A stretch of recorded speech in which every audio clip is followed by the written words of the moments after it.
Hello, it's your favorite author, J.E. Krieger, back with some more authorly advice, author of the books 9 and 10 Penance.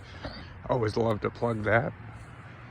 And I thought I would offer you guys some advice, maybe to help strengthen your narration. And maybe kind of go over in my head what I do to help strengthen that narration. I'll walk up here. So, as long as I've been writing, a lot of narration tends to be pretty straightforward. A lot of people tend to, they don't get too creative with their narration. You can read that in a lot of stories. But I like to go to crazy town sometimes. I like to bend and twist narration around and see where I can take it.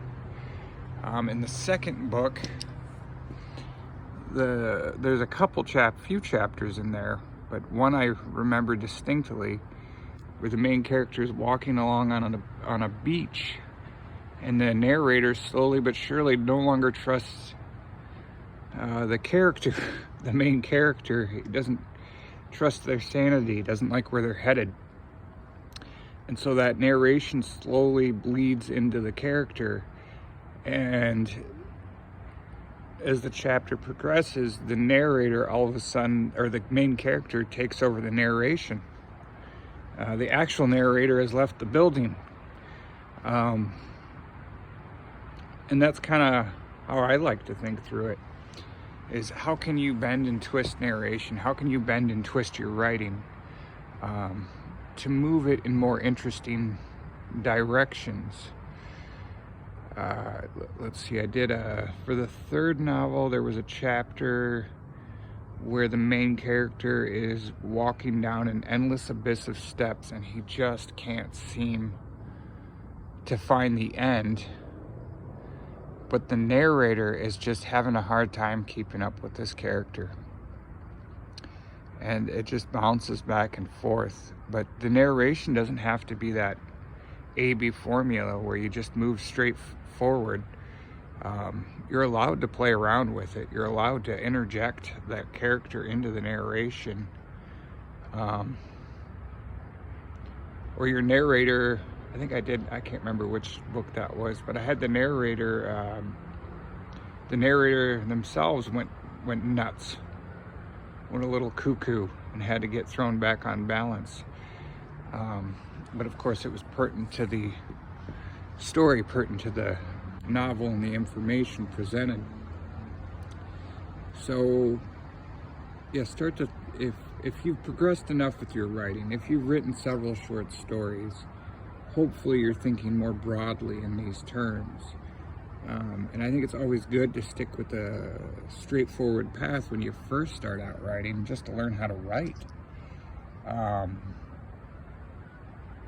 But narration can be fun if you allow it.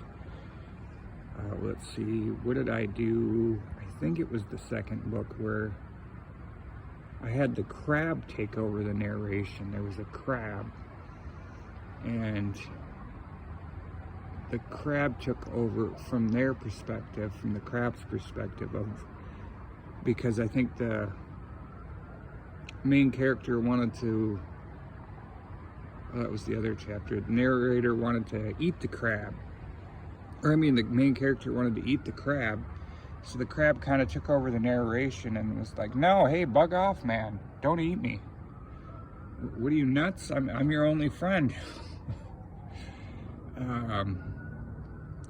But yeah, that's kind of how you can definitely perceive it. The third novel, boy, I had a lot of fun with the narration on that one, but there was a chapter in there where, not necessarily you always want to stay pertinent to the information of the story, but where the narrator really became dark and poetic, and to really drive that chapter along. And I don't want to say, but kind of, stepped outside of the story to help you, the reader, immerse yourself in the world that the character has now just entered.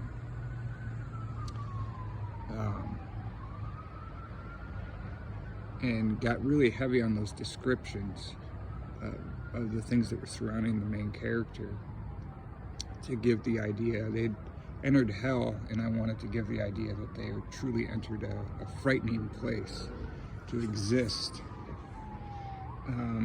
The book I'm working on right now, I kind of did that. Oh, there's an old method I did because I love old writing.